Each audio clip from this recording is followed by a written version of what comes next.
Okay, we like to stay on time here and be appreciative of your time. Let's see here. So we're going to go ahead and get started.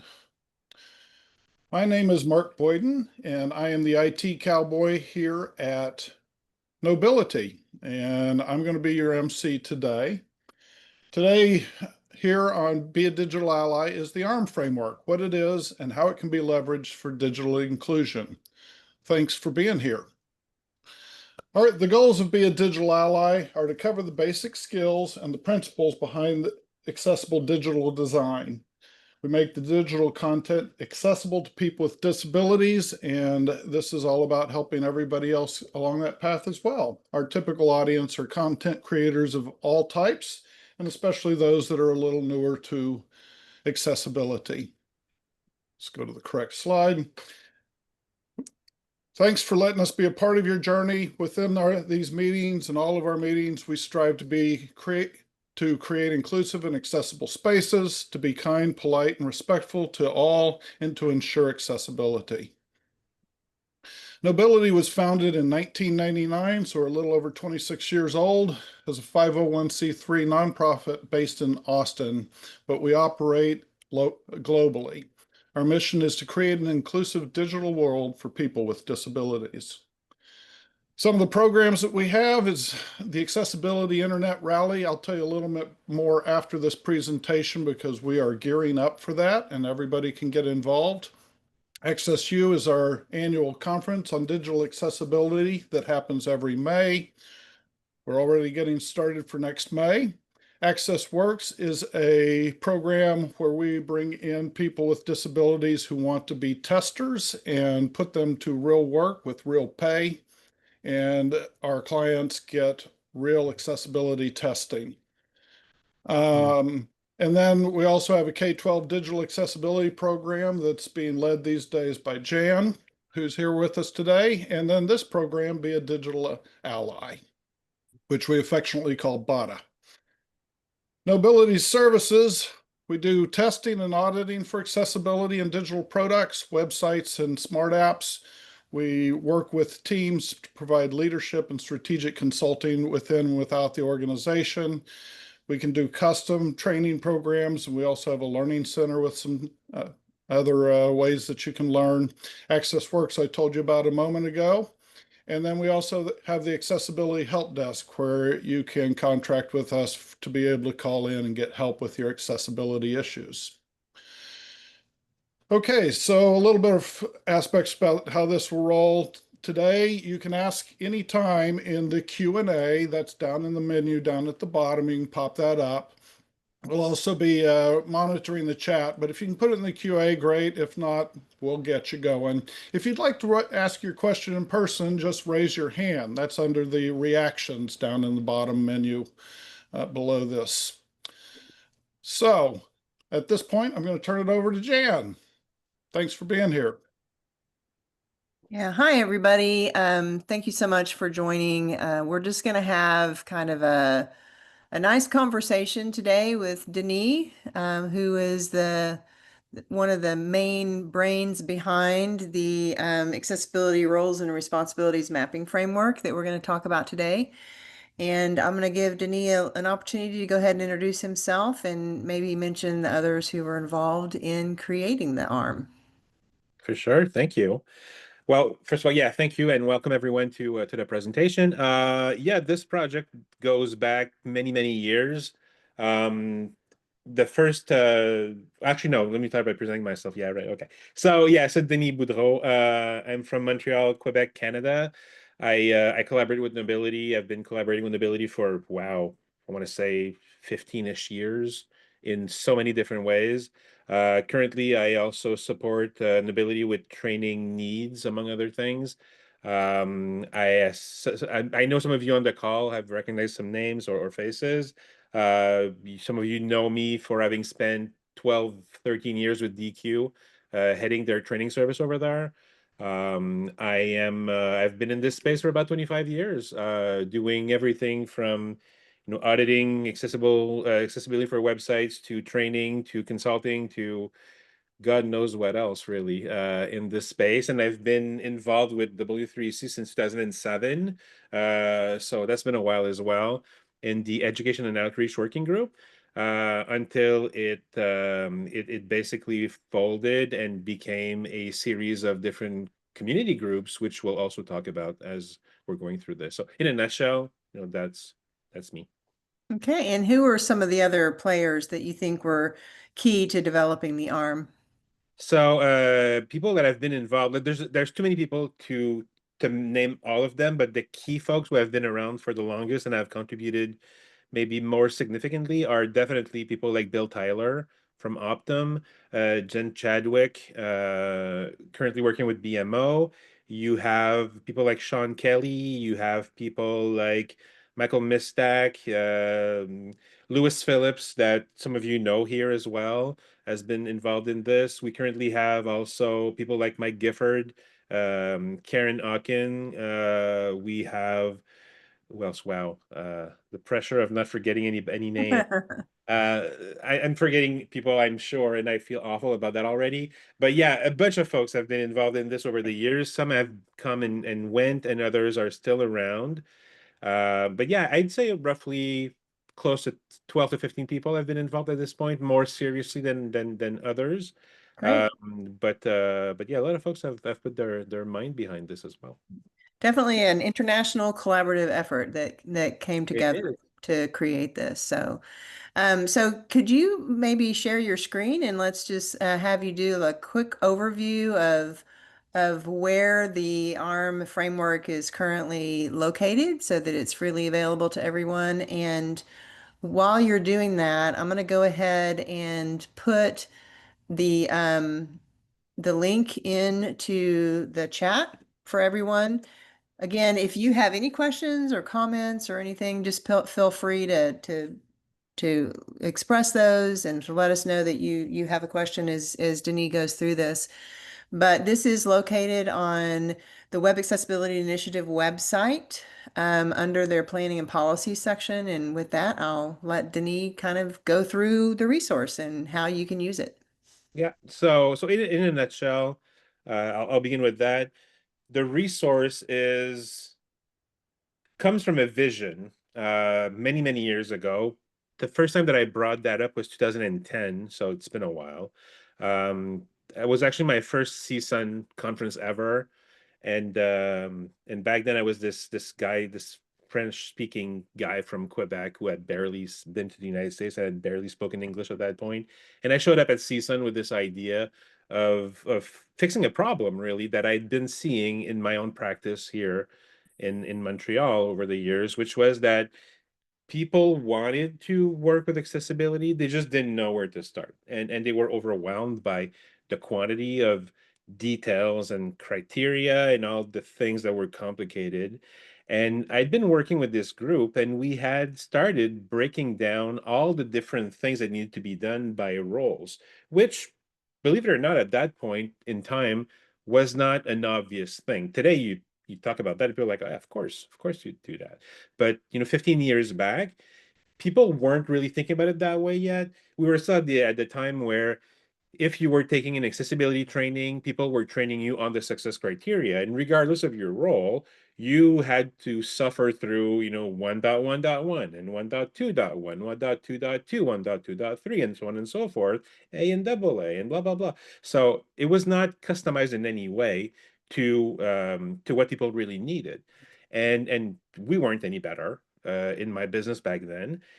But we started to feel the pressure and the overwhelm, and quite frankly, people being bored by the training, because you can see their eyes glaze over when, if there were designers and we were talking about, semantic structure or, programmatic associations, like they were like, this is not for me. So they were disconnecting constantly.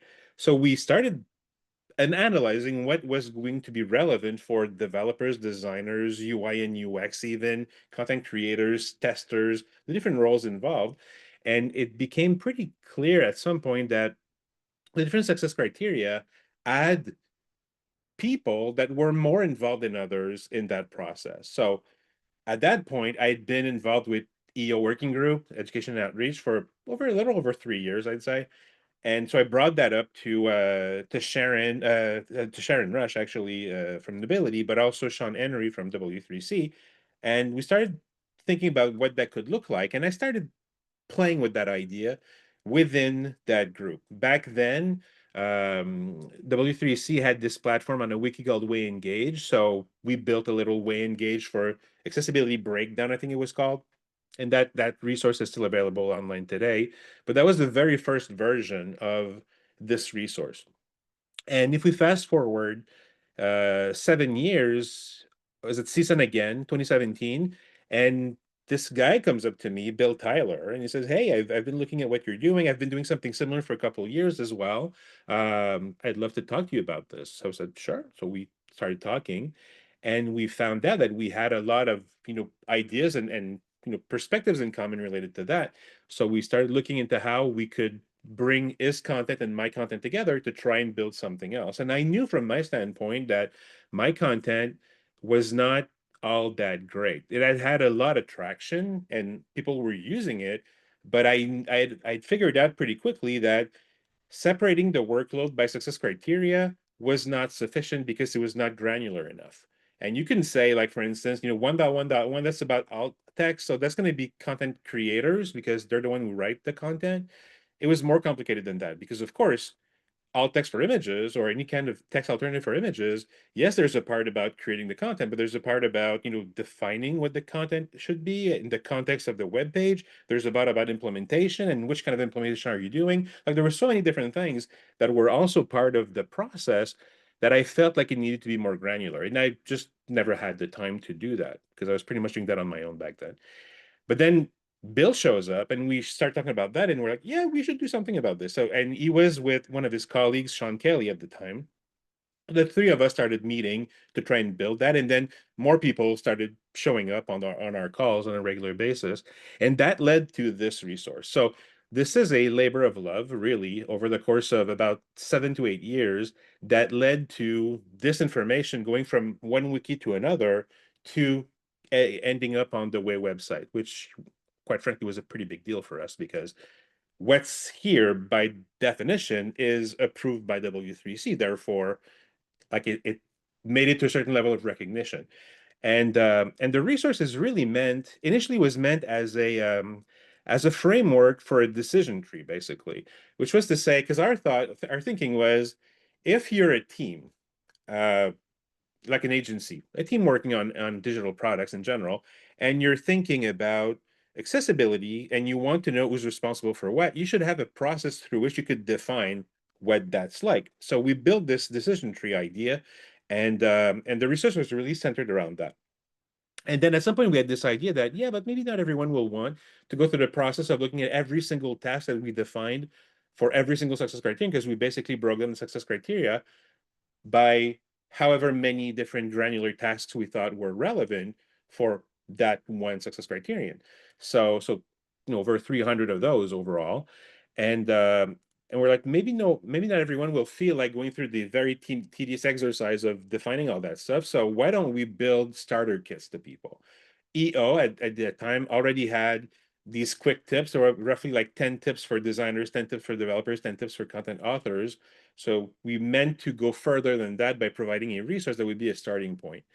And speaking with Sean Henry from W3C, among others, the resource eventually went from being a decision tree framework to being a platform to help get started. And the decision tree became this complementary object, if you will, in that resource, because turns out that people are much more interested in being given a list of things to start with than actually building their own all the time, which makes sense when you think about it. So that's what it became. So this resource here, that's the end result of that process, where we basically have defined a series of typical roles that you would find in any digital team working on digital content, and for each of those roles defining like what are the typical responsibilities that they have when it comes to accessibility. So we've defined that. We defined the success criteria, are they meant to be broken down by more granular tasks, And then at that point, we had a bunch of people doing things and a bunch of things to be done. So like, okay, so let's start mapping these things together. And we started putting together this concept, and we had this idea of a RACI matrix. For those of you who are familiar with RACI, it's an acronym for, responsible, accountable, consulted, or informed. So we were playing with this idea around that at the same time. And we ended up with a slightly different process where we defined people who were primary on any particular task, or secondary or contributor, which is the same idea basically. But we took the R and the A, the responsible and accountable, and brought them into a single person. And then people who would support that, or people who would just contribute because they were involved in the conversation or needed to maybe bring some input so that other people could make the decision. In a nutshell, that was the idea. And with that, we had all the components to build this resource. And then we started going through every single success criterion one after the other for 2.0 at the time. 2.1 came about in 2018. We added that into the process in the years that followed. 2.2 came out last year, and now, and today, as a matter of fact, this afternoon, we started working on implementing 2.2 inside that resource. So yeah, so that's the resource in a nutshell. So looking at the platform as it is on the website here, basically you have a bit of history on the homepage or the landing page of the resource. And then in the sections on the left, you have roles, success criteria, tasks, and decision tree, which is essentially what I've just described to you. So if we look at roles, for instance, you'll find that, so we've broken this down into 6 different categories of role, if you will. The business role group, the author role group, the design role group, development role group, testing role group, and the administration role group. And for each one of those, went and defined the basic, most commonly agreed upon roles for that. So as an example, a business analyst under the business role group, or content authoring versus content publishing under authors, or for design, UX versus UI versus UX design versus UX research rather, and then UI design, visual design as an example, so on and so forth. And as we're going through this process, of course, some of those roles are heavily involved in accessibility and others not that much. So when we went to, say, developers, for instance, a front-end developer, of course, is heavily involved in the process of creating accessible content. The back-end developer, not so much. So we had to think about that a little bit. And we wanted to stay away from a very important pitfall, which would have been to say that, this particular role is always involved one way or another. And that was, among other things, the case of the tester. So if you're trying to define the responsibilities of a bunch of different people, of course, your tester will always be primary on testing. So it kind of defeats the purpose of having a series of roles for someone when you tell, well, your priority is everything. I mean, if everything's a priority, nothing is, right? So we had to think about what that meant in the context of a tester specifically, but also in the context of a developer, for instance, because one could argue that even for color contrast, which is definitely a UI thing in the first place, developers need to be involved because they're ultimately the ones writing the CSS file or aligning colors with the different assets.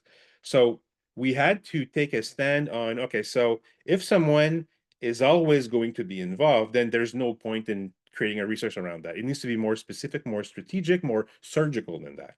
And so as a result of that, we kept digging further into all of these ideas, and that led to hundreds of hours of conversation around, okay, so what does that one success criterion really mean ultimately? What are we expected to do really? What does WCAG expect us to do? Do we feel that that bar is rather low in terms of outcome? Do we want to go a little further than that? Because we don't have a responsibility as as a resource, and as a working group, for instance, with EO at the time, we did not have a responsibility to create like a normative document. That's WCAG. We're Right. creating informative content that is meant to support that resource. And our goal was always, well, my vision for it initially, but then that became our goal as a team, was always to say, there's WCAG that exists. And for someone who's new to this, or someone who's not particularly well versed in accessibility, when you read the success criterion, sometimes it's clear, Sometimes it's definitely not clear, and sometimes you think it's clear, but it's really you're missing the point of what is really intended. So it's kind of hard to wrap your head around the success criteria themselves, which is why the understanding documents exist. But if you're new to accessibility and you read about, I don't know, 4.1.2 about name, role, and value, you might conceptually understand what that means. But if you go and read the understanding document, you could very easily be overwhelmed by the quantity of information that's there. So there was not like an intermediary step that would help you wrap your head around it more easily. This is what this resource is about. This resource is about telling you, okay, so here's a success criterion. Here's what is a suggestion of what that means for that success criterion. Now that you've read this and you've wrapped your head around what that means from the standpoint of your own role as a UI designer, for instance, now go and read the understanding document if you want to, but you'll have an angle, you have a way to attach yourself to it to understand what you're talking about, what they're talking about, and maybe integrate more of that information yourself. So it's like it's meant like this intermediary between the two. So it's kind of like you've taken the lens of these different roles and interpreted WCAG through those lenses. Am I understanding that correctly? Pretty much. Okay. That's one way to look at it, yes. So I have one more question about the roles themselves. This is a very nice, organized, high level kind of structure for roles, and some companies will fit straight into this and have no problems with using this. Others will go, well, we don't really have that role. We have a different role called this or that. Can you tell me a little bit about what went into making the decision about these roles and how flexible and customizable they are to different companies in different situations? It's a great observation. Thank you. Yes, so definitely if we built a resource intended for the entire world, which is the case here, and I tell you, well, there are 3 roles in design: UI, UX, and UX research. Chances are someone might say, well, my title is this or that. So there's a bunch of other titles, and people like to make up titles all the time. So it's impossible to just keep track of all of that. So what we did, and I'll take design as an example, as we went and defined what we meant by the design role group as an example, we speak to user experience researchers, for instance. We'll give examples of key deliverables and example job titles for this role. So you might label yourself as, a usability analyst, for instance, but what you really do is research. Like in the context of how we define research, hopefully you'll acknowledge that this kind of looks like you or what you do. You might have a different title. Same thing for UX design, and maybe one of the best examples there. A lot of people call themselves web designers, service designers, or other things. What they do is UX, but they don't have a UX title. Or maybe in their firm or their organization, someone only does a very specific part of UX. And again, they're kind of broken into a bunch of different responsibilities between different people. But ultimately, they all fit under the umbrella of, say, UX design or UI design or this or that. Same thing for visual design. Some people will call themselves UI designers, interaction designers, graphic designers. I mean, it doesn't really matter. The idea is that we've set a bunch of different examples of job titles that generally fit in this category. And the idea is that, if you find that what you do or how you identify as a professional in this industry fits in one of those buckets, then great, easy. If you feel like you're an hybrid between two, then the logic is, well, look at both lists, like both starter kits, which we'll get to in a couple of minutes. Look at those lists as a starting point and decide, like, what are you really going to prioritize? The idea, like one of the key ideas behind this resource is the acknowledgement that while accessibility, WCAG, as a concept is easy enough to understand, the quantity, the sheer amount of details is what makes it very difficult. Like understanding a single success criterion in and of itself or a particular task in and of itself is quite simple. But when you start adding all of them together, it becomes this very overwhelming, complex, endeavor that you have to work through. So one of the things that we hold very dear in the concept of the philosophy behind the resource is that this is not meant to teach you a CAG. This is meant to help you, take you by the hand and get you started in doing some accessibility work with the hope that as you do those things, take a very simple example here. let's say we're talking about UI designers. Of course, UI designers are going to have something about color contrast, use of color, that sort of thing. So that may be your very first introduction to accessibility. You say, hey, your color contrasts are a little weak there. We could work on that a little bit. You might get a few benefits. And by the way, if you go outside under sun glare, your screen will pop up more, stuff like that. And then hope that as they do this, they're like, yeah, that wasn't so bad, or I never thought about that before. And then you add another thing to it, and you basically start scaffolding a bunch of different concepts together, and then they build their own understanding or perspective about accessibility based on their own lens from a starting point. The goal is not for them to learn about WCAG. The goal is for them to get bitten by the accessibility bug and say, you know what? I think that's valid. I think that's worth my time. I think I should pay attention to that, and hope that over time, as they keep adding one piece over the other, they start having an overarching vision, like a more realistic vision of what we're talking about, regardless of their role, and it becomes something that they care about. I've rarely found or met people who were like, you know what, instantly overnight, I wanted to do this. I knew exactly what that was. Like, that happens, but it's pretty rare. What typically happens, especially in business, is that people are asked, required, forced oftentimes to do things for accessibility. And then at some point they're like, you know what, that makes a lot of sense. I want to know more about that. And then they start researching, digging deep into these topics, and then they develop the interest for it. That's what this resource is really meant to do in the first place. Like, it's help convert people into believers without them actually knowing.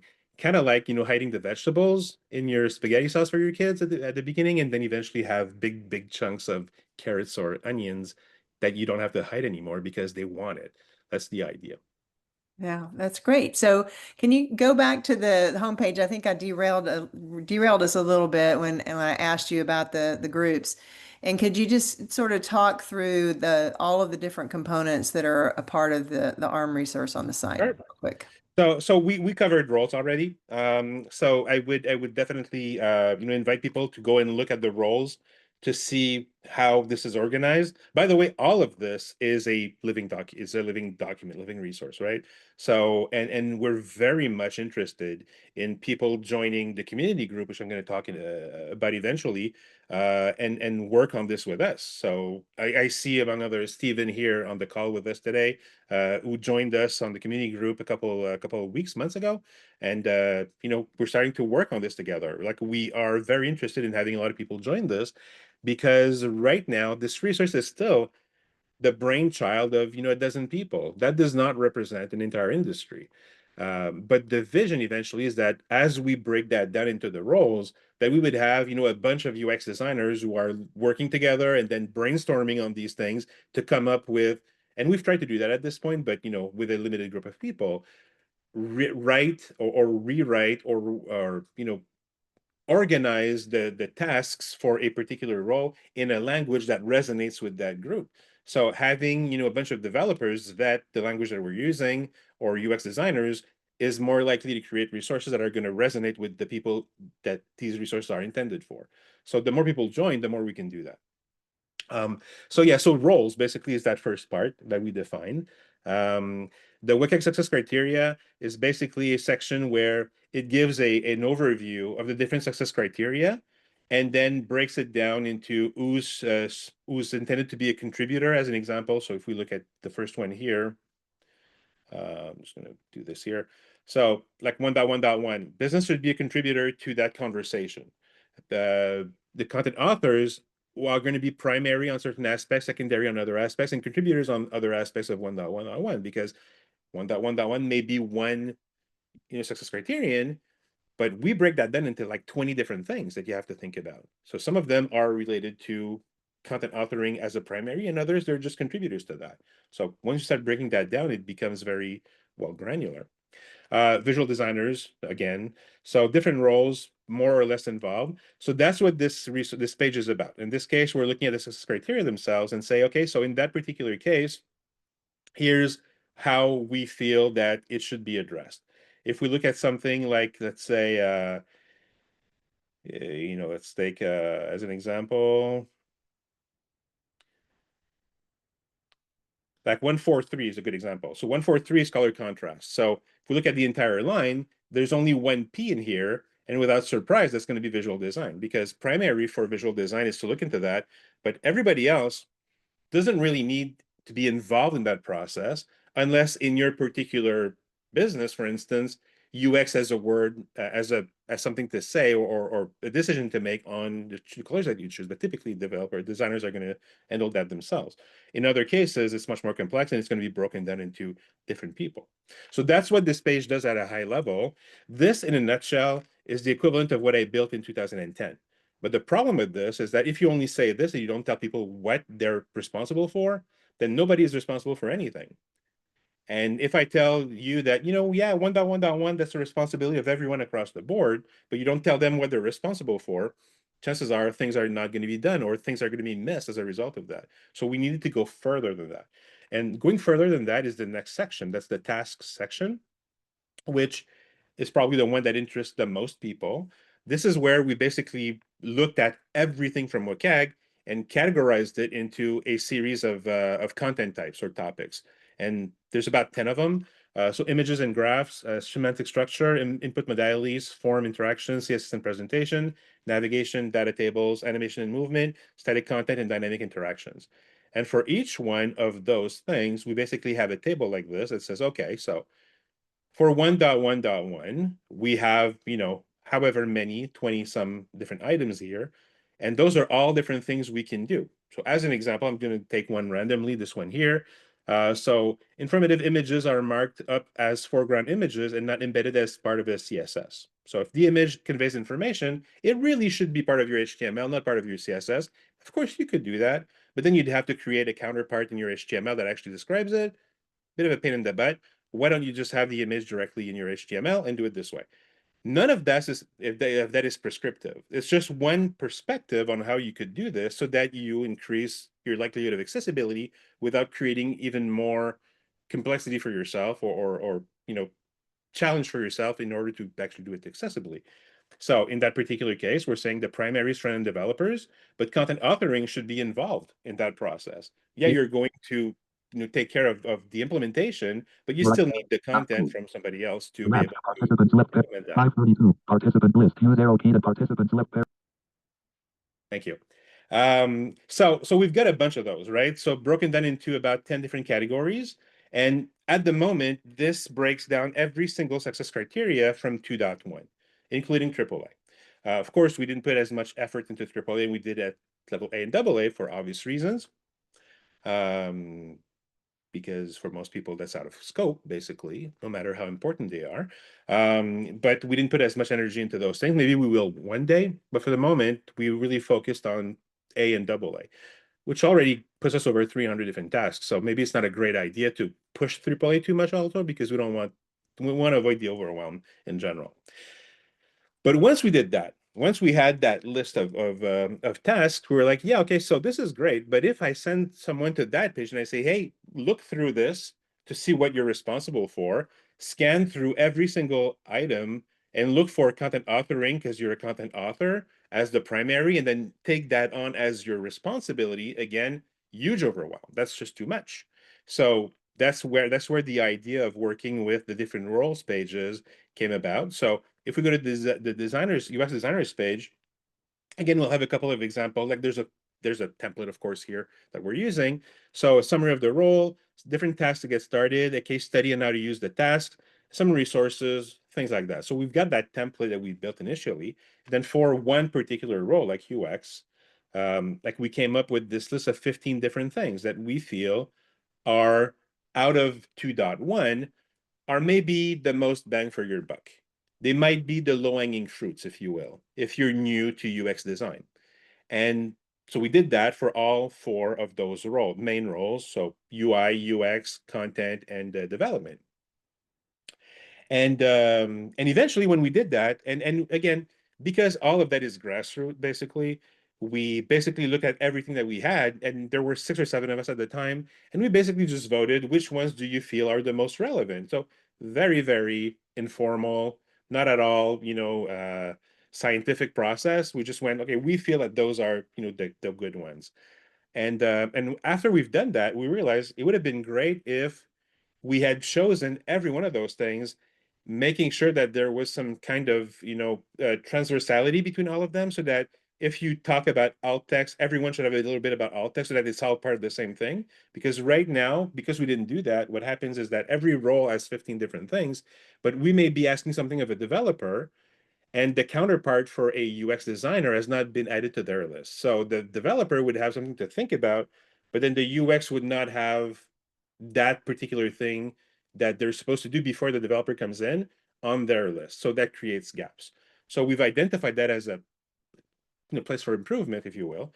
So we'll eventually revise those 15 elements so that there's commonality, so that there's no gap, basically. So if a developer or a UX person has something that they have to work on, the other one will have the counterpart, so that that thing is actually addressed. So that at the end of the process, they will have covered that thing. They won't have covered everything, but that particular thing would be covered from beginning to end. So little place for improvement there. But to do that, you have to have everything about WCAG. And since we didn't have 2.2 currently in our list, we decided to start by covering 2.2 so that we'd have the complete perspective of WCAG 2.x, and then we'll go back and revisit those 15 keys. But at the same time, what we have in there are some of the most impactful things that you can do in that role to get started. And the way that we approach this with people is to say, don't even think of this as you have to do these 15 things. Pick maybe one or two in there. That's it. I mean, just like don't overthink it. Take one or two different things, do that, get good at it, add another one to it, and then another one, and then again scaffold your skill set progressively. Because if I've learned one thing over the last 25 years, is that if you ask someone to do everything, you're not going to get anywhere. If you give them a small subset and you encourage them to do that and they do it well, yeah, the accessibility bug might bite them, and maybe they'll change their mind and they'll start actually being very invested into it. Much more likely to bring out success, but it requires you to be patient. Nothing happens overnight. Like, it may take years, but every little step count, and every little step is a win in the right direction. So that's really the essence of the resource per se. So this section covers that. Whether we're talking UX, visual, content, authors, or front-end developers, they all have their list of 15 different things to look into. And the idea is for someone to just basically take that and run with it, and do some work on some accessibility, and pick up an idea or two along the way, and develop their skill set as they progress. Yeah, so if you're kind of the lone ranger in your organization, and you've been bitten by the accessibility bug, as you say, what are some ideas about how a lone ranger might be able to use this resource to help get other people bitten by the accessibility bug? If I was in that situation, what I would probably look at is the content types that are here and say, what can I work on, for instance? That's the closest thing that we have really at our disposal at W3C to a like a design library, like a design pattern library or something like that. Design system maybe. Yeah. Where you can't really look at it from the perspective of, like, because again, most people are not looking for accessibility answers. What they're looking for is how to make this particular component accessible. Like, they want to know about, their date picker, or they want to know about a, I don't know, like a modal window or whatever. So the patterns at the W3C, for instance, the AGP, I think they're called, accessibility, I forget what they're called, but the way ARRM patterns that have been developed, W3C, are a great place to go for something like that. So if I'm just looking at accessibility broadly, I think that, saying, why don't you begin by paying attention to your images, for instance? So then all of a sudden, between all of those things, then you only focus on this one list here, and that's what you look into. So as a team, for instance, you say, okay, so this is where we're gonna be taking. Some of this is primary with content, some of this is primary with front developers, some of it is UX design, so on and so forth. So this is our starting point. Let's do that on this project. Let's just do this. Let's see how that goes. And if we think that it works well, then we add something else to it. So, but again, it's this idea of progressively putting things together until you get to a point where you're like, we're covering a lot of ground with this, and it's not that overwhelming after all, because we didn't try to do everything. We just accepted that we would go slowly, but baby steps, but in the right direction. So that's how I would probably look at that. But yeah, so that's the task section basically. And then the last section is the decision tree itself, which, like I said at the beginning, was initially the core of the resource, but then became some kind of a parallel object that is used for those who feel like doing that, where we're basically saying, well, first of all, explaining the concept of primary ownership versus secondary versus contributor. But in the context of a primary, we have this process where we help you define who should be responsible for a particular thing. So, and it's very simple. It's a yes or no process, basically. Very simple. Is this task driven by business or non-functional requirements? If yes, then the primary ownership should be business. If no, then move to step B. Then you go to step B, and then is this a content authoring? If yes or no, so on and so forth. And think of it, and that's how we've visually presented over the years. Think of that as a racetrack, like a circular racetrack, and you've got 7 different docks where you can park to change your tires or fuel or whatever. And like, am I supposed to go into the dock for business or UI or UX or this or that, and then you stop there? When you stop, that's your responsibility, that's your task. And the idea was you'll eventually find one of those things where you're supposed to park your car, and that's where it lands. Of course, everyone might say, not my problem. So everyone says it's not me. So at the end of the process, the idea is to say, well, if no one has picked up that task at the very end of it, then the product owner, the project manager, will determine who it should be assigned to, because someone has to take it. Like, it needs to be done. And if no one will claim it, then we'll go to the person who's the most likely to be the person to do that. So at the end of the day, you basically can't just keep going and do laps on your racetrack. You have to stop somewhere. So that's the idea. So it's a very simple decision tree process that way, but it has the advantage of having you go through the mental exercise of asking yourself, okay, so color contrast, is that really a business thing? Nah, not really. Is that a content authoring thing? Nah, not really. Is it a UX? Nah. Is it visual design? Probably. So you put an X there and you keep going. Is it a development thing? No. Okay, so clearly it's a UI thing. And you do that for every one of them, and you eventually build your own description of what the tasks are. So if you want to tackle the entire thing and build your own for your own organization or your own team, you basically go through all the content types one after the other. So it's a long exercise, clearly, and you define things one at a time, and then you build your own list. And the guarantee at the end of that is that if you do this, you'll have lists that are going to be longer or shorter depending on the roles, but you'll have everything covered. And as you have everything covered, if you turn that into checklists and you make sure that all those things are checked before you leave you deliver your project, then every single aspect of every single success criterion that we could think of, because there could be more obviously, but will be covered at least partially, which should get you very close to a more accessible website. Theoretically, I mean, that's the idea, nothing ever being perfect, but it's going to get you closer to that goal.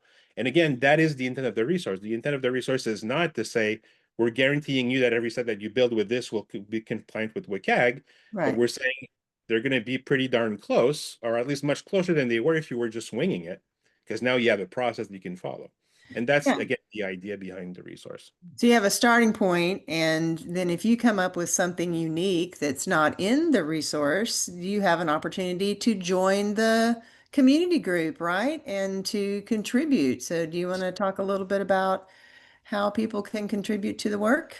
Such a fantastic segue. Thank you. Before we segue to that, we do have a question from the last section. Rob Sure. asks, how can one leverage ARRM to enlist UI designers and FEDs to take on greater ownership for accessible interactions in their artifacts, rather than depending on accessibility SMEs to design develop by defect? Well, I don't know that you could enlist them with the resource, but the resource can certainly de-dramatize and demystify what can or should be done by a particular group, namely in this particular case, UI designers, for instance, or front-end developers. So I think the problem with accessibility for the most part is that most people agree that it needs to be done, but most people also think that somebody else should do it. And as a result of that, a lot of things don't get done, or a lot of things are just thought about way too far in the process. I remember one of the data points that were shared regularly within DQ, and I'm sure is still shared today, was that 67% of the issues that we were finding when we were auditing actually did not originate from development, but originated from design. So most things, 2/3 of the things that we see, even if they don't feel like a design responsibility, as an example, exist further down the line, are created by city developers because of a lack of planning in the design phase. So this resource is a part of a bigger conversation about responsibility, about how accessibility is a team effort, about how you need to collaborate together to achieve a certain goal when it comes to that. So the way that maybe ARRM can be used to help those folks is to de-dramatize the complexity by saying, just start with this, just do that. And if you, as a project lead, as a manager, as someone who oversees that team, you accept the inevitable, which is that even if you force everyone to do everything, it's not going to happen. It just doesn't. And you accept that, from one project to the other, your team will get better, and from one iteration of your project to another, you can improve on things. Eventually you'll get closer and closer to that goal. So I think that to answer the question, you have to first define why UI designers or front-end developers are maybe reluctant or are pushing back on accessibility, and work on those reasons, work on the fears, work on whatever that is that makes them not want to jump on board with that. And once you've untied that knot, you can say, hey, here's how we can get started. And even better than that, I would say, here's a couple of things you could consider to get started. Which one do you feel like taking on? That's even better because it comes from them. And then because it's part of a bigger conversation, right? I mean, you celebrate those wins, you make it very visible, you make sure that everyone, hears about the great things that were accomplished through accessibility. And all of that sort of feeds this intrinsic, desire to go further in that way. It's no longer an obligation, it's something that you want to do. So you have to have that in there as well. And then when those things start coming together, of course, a resource like this is going to help you because it basically breaks it down for you in a process, which is a lot more clear than having a bunch of vague success criteria to follow, and very long and tedious documents like the understanding documents, which are, again, very important, but really boring to read, as a way to get them excited about accessibility. I've never seen someone read the understanding document for 1.3.1 and say, that was a great read. That doesn't happen, but it's necessary. But if it's the first thing that you do, chances are you're going to be turned off. If you actually have something else that's a bit more easier to digest, then the likelihood of you appreciating the understanding document is grows accordingly, I'd say. So ARRM is essentially a tool that accessibility teams can use to sort of bring people into the fold, slowly into the fold, because I think a little bit behind what's behind that question maybe is an organizational structure issue where you have a specialized team in place and everybody just sends all their accessibility stuff to them rather than taking responsibility for it. And so you can use ARRM to build those relationships and to help people, take on a little bit of the responsibility and help them understand the importance of doing this as a core part of their job. Yeah, and so some ancillary benefit also is that it creates space for these conversations that otherwise don't happen. So if you have a designer, let's take the example of alt text for an image. For years, that was the responsibility of the developers because that's where the alt attribute and the value were happening. Everyone agrees that you don't want your developer to figure out the alt text. You want somebody else to do that, which typically is the content author. But if the content author does that in a vacuum, then they're missing the point. Why did the UI designer choose that image? There was intent behind that, right? If the designer doesn't speak with the content author doesn't know. So they're going to describe the image for what it is.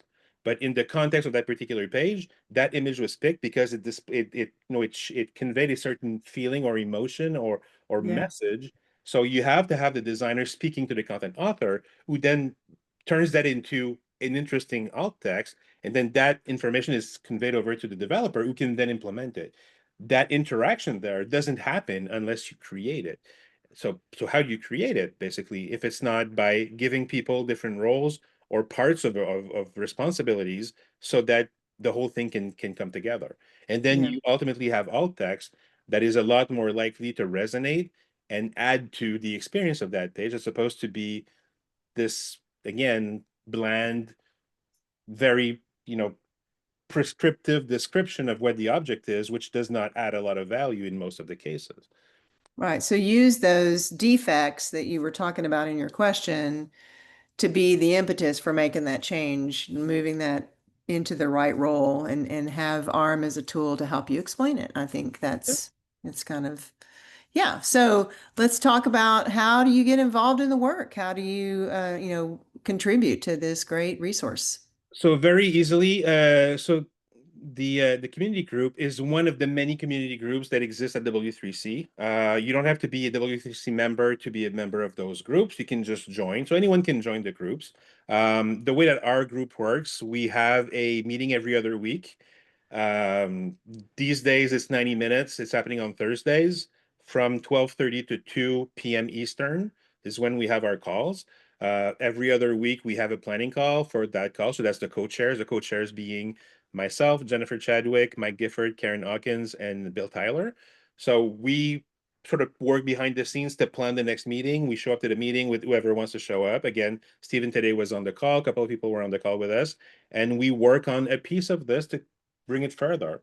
And so the easiest way to get involved really is just to go to this page and click the join or leave. Well, I guess you don't have the leave option if you're not a member already. I guess it's a join community, and if you're not yet a member, but you hit that button and then you follow the process of joining the group, and then we're going to get in touch with you, give you the information that you need to join us on those calls. We have two different mailing lists. The way that W3C works for that, there's an internal and external mailing list. The external one is archived for everyone in the world to see, as long as they have the address for it. And the internal one is more for the group itself, where we share things like the Zoom link and stuff like that. But it's as simple as that. It's really that simple. And there's no pressure to perform or anything like that. We understand that this is, in a lot of ways, this is like a hobby for folks. I mean, this is something that you work on because, you're a bit of a geek and you like accessibility and you want to contribute something of value that has an impact, like an international impact. But you show up when you can, and we're happy to have you when you're there. And if you can't make it, it's fine. Also, you get caught up the next time that you show up, and the project keeps moving forward with whoever is available to help do that. So speaking of accessibility geeks, accessibility guidance and tools like this come through a lot of collaboration, a lot of co-laboring, co-writing, and I understand that you recently co-authored a new book. Oh, Can you talk to yes. us a little bit about that? You're really good at segues, you. Yeah, so last week, as a matter of fact, so this book here, Inclusive Design for Accessibility, was published. Very happy about that. It's 12 people coming together. It was so it's published by Pact Publishing. They knew my co-author Dale Cruz because Dale wrote a book on HTML5 about 10 years ago, so they were already in a bit of a relationship together.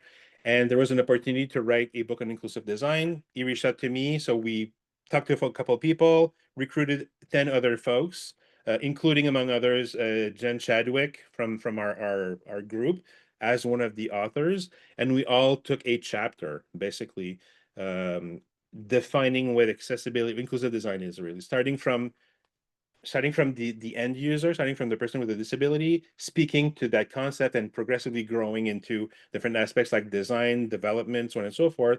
I write the last chapter, which is more about the organization and the culture around inclusion. So we really begin from here's why we talk about this, to here's how you can implement that into your place of business, into your organization, into your communications.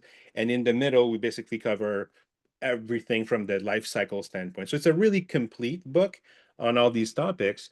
And yeah, it came out last week. Available on Amazon, available a couple places like that.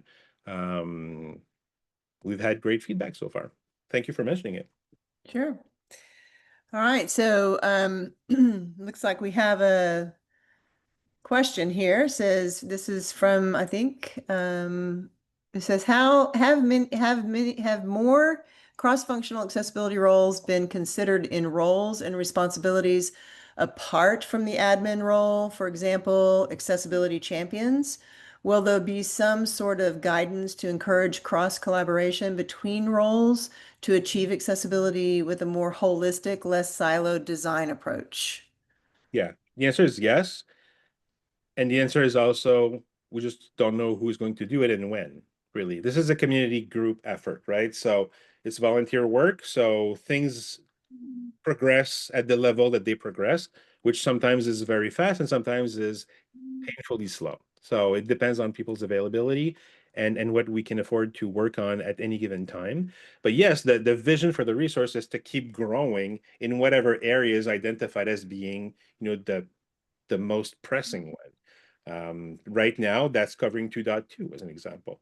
But once that's done, there's a bunch of ways in which we could expand that resource. One of the things that I have in mind, for instance, is have a dedicated page for every single task that we have, so hundreds of them, where you could go and say, okay, so from the standpoint of this role or that role, this is what that means. Here's how you can work together to do that and create that collaboration that you're talking about in this way. So, but that's just one of the ways. There's a huge portion that needs to be created for the testers, among other things. Right now, what we decided was that there was no point in having the testers involved in every single task, because again, if everything's a priority, then nothing is. So we've basically siloed the testers as a parallel responsibility that is yet to be defined. Like, how do we want to do that? Are we going by automation versus manual testing? Are you doing, whichever way we would want to do that is yet to be defined, because there's so much that could be built into this. But we just need volunteers to help us with that. So if there's anything that you feel particularly strongly about and you'd like to work with other people who care just as much as you do about helping the web, the digital in general, be more inclusive, this is a great place to do that. So we'd love to have you join. What I like about Emily's question is that they're talking about accessibility champions, which I think gets actually ties into the previous question, where accessibility doesn't work well in isolation. It needs to be integrated. You need to have these champions. So I love the fact that you're looking at how can we do more cross-functional collaboration. And I think your table already sort of addresses that to some degree, where you're talking about who's the primary, who's a contributor, et cetera. But that's an excellent observation, and definitely that's the message, I think, of ARRM, is that accessibility is not a siloable Right. I mean, the discipline. underlying, right, exactly. The underlying concept behind this is that it's not one person's responsibility, it is shared across a life cycle. Yeah. Now, we did talk about the accessibility SME at some point, the accessibility SME, the expert at some point, and sort of stayed away from that because that it keeps the concept of the accessibility person alive in this, and we're trying to kind of squash that and say, yes, you can have someone who's very well versed in accessibility for sure. They can be your North Star, if you will, but you need to take ownership. You need to do things. This is not only them, it's also you and your role. So this is what the resource focuses on right now. It doesn't mean that in the future, we can find a way to have that accessibility champion being part of the process. And I totally see how that role could be there, but it would be treated the same way in a similar way than the tester is addressed right now, where it's not the doers in particular. Like right now, the focus is really on those in the front lines, in the trenches, if you will, doing the thing, building the thing. And everyone around that has a role to play. They all have different responsibilities that are supporting or very important to the success of the effort. But they're not involved directly in the creation or the or reaching, you know, the intent of the success criteria. They're supporting one or another. So Yeah. it's a different aspect of this entire spectrum, if you will. Yeah. Well, thank you so much, Denis, for sharing this with us today. We are at time, and we're grateful to all of you for joining us today. You've got some wonderful resources that you can go back to. You've got the ARRM resource itself, the community group. Please do consider joining the community group and contributing to the work. And then, of course, make sure you get your copy of Inclusive Design for Accessibility and read up on that as well. So thank you so much for sharing all of this wonderful wealth of knowledge. Yeah, thank you for having me. Thank you for being here. Yeah. Yes, indeed. Thank you for both of you for an engaging conversation. This kind of reminds me a little bit of the Charles Osgood responsibility poem, where about everybody, somebody, nobody, and anybody. We've all seen and heard that one, but getting everybody to kind of agree on things. Just want to let everybody know there is an opportunity to engage with Knowbility here in the fall in our accessibility internet rally. And this is where we bring together web developers who want to increase their accessibility skills to participate in a hackathon to build a website for a nonprofit, non-governmental organization, or an artist or musician. The registration deadline is coming up September 13th. It is an 8-week accessibility program that you do on your own time, and the winners will get tickets to our AccessU conference, which is worth almost $1,000 for each person. Find out more information at knowbility.air. I'm sorry, not air, or knowbility.org/air. And then you can stay connected with us. You can subscribe to our newsletter. This stuff's all on our website too. Find us on social medias at Knowbility. And if you'd like to email us about this or have follow-up questions, events@knowbility.org. Finally, we truly appreciate hearing from you, especially the feedback about this program, how well it met your expectations, and what we might do in the future. So if you'll take just a moment and go to knowbility.org/BADA survey, that's BADA survey, and share that. Or if you're so inclined, we always kindly accept donations to our cause. We'll be back next month with another great program, and we'll be in touch. Thank you again. Yeah. Bye, everybody. Thanks, everyone. Bye-bye. Take care.